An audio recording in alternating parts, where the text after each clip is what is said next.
Yeah, Dan Garber from the league had, I read an article where she says that he would like to make a decision about the New York City team by the end of this year. How confident, how comfortable are you with that? Because it seems like he's very intent on picking that team this year. Well, I guess we can't speak for the league. You know, we would love for him to make a decision sooner than later, because we know that with the work we're doing and what we've done in the office and out of the office and globally, we know that we're pretty confident that we would be part of that decision. So, sooner the better, in our opinion. But I can't speak for the commissioner. Obviously, the league has its own plan and business model to follow, so I'm sure when they're ready to say it, we'll be there behind them. I got another question here. Before I start, I just want to say, Gio, I've been a big fan. I've been watching you since I was a little kid. Anyways,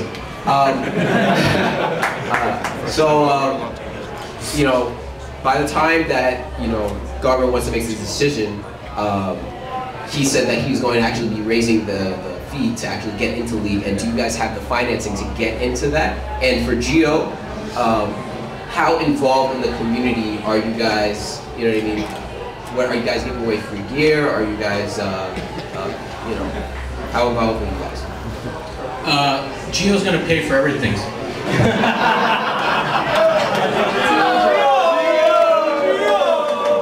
At least around.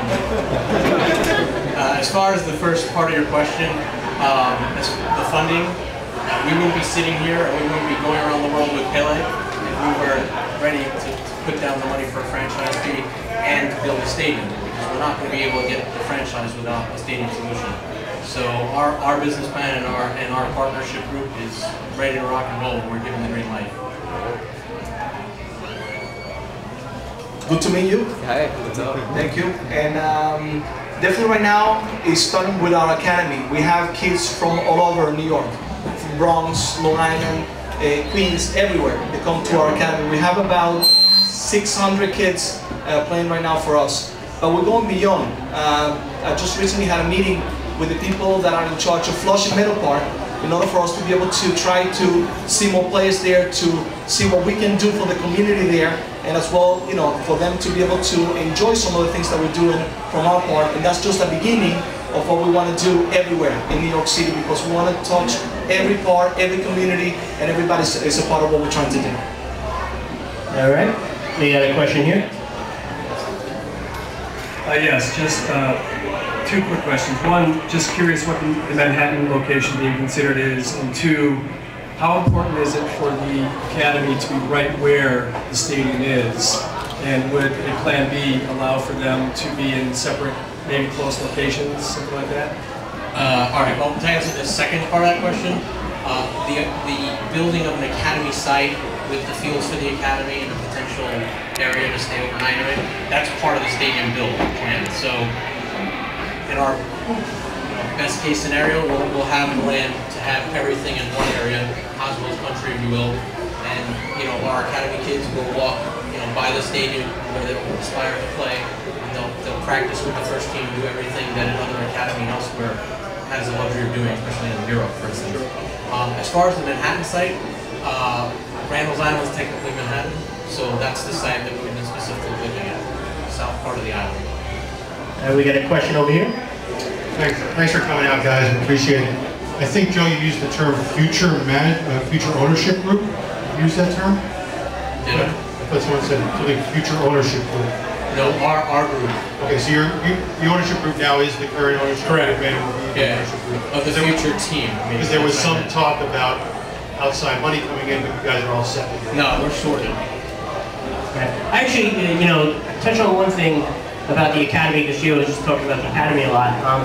Gio, can you comment on why Gotchi was selected to be the academy, and talk a little bit about Gotchi, because I personally know him growing up in Queens, but I'm not sure everybody else really knows why Gotchi was the academy of choice.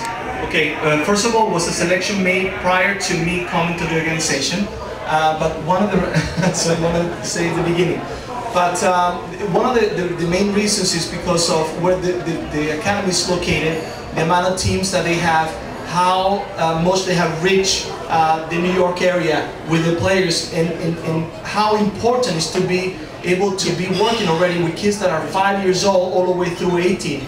Because some of the clubs start older, 13, 14, and we felt that, you know, it is important for us to be able to touch also the ones that are very young, because that way they can start growing up in our mentality, in our environment, thinking about the cosmos, and that way when they reach, you know, 16, 17, 18, you have molded a person that, you know, you're looking to have in the first team. And that's one of the reasons, you know, or the primary reason why we chose to be with Gachi.